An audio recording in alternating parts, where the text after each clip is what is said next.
можно найти работу, как минимум. Любой человек, я знаю людей, кому, конечно, прикол, 9-10 лет они находят онлайн работу и зарабатывают 1500–2000 долларов в месяц, уже больше, чем их родители. Вы представляете? То есть там какие-то простые вещи, там что-то на сайте сделать, там какие-то, я толком не разбираюсь, не интересовался в деталях. И это так прикольно. И я понимаю, что вот когда я был в этом возрасте, ну это буквально было невозможно. Дети зарабатывают уже больше своих родителей. Дети, понимаете?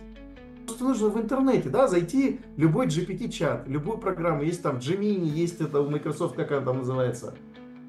Искусственный интеллект. Потрясающая штука. У этого есть определенный вред в будущем, но есть определенная почта. Вы пишите просто в любой GPT-чат, в любую систему искусственного интеллекта. Как мне там, в таком-то возрасте, на том-то, том-то заработать там. И общаетесь как с человеком, он вам выдает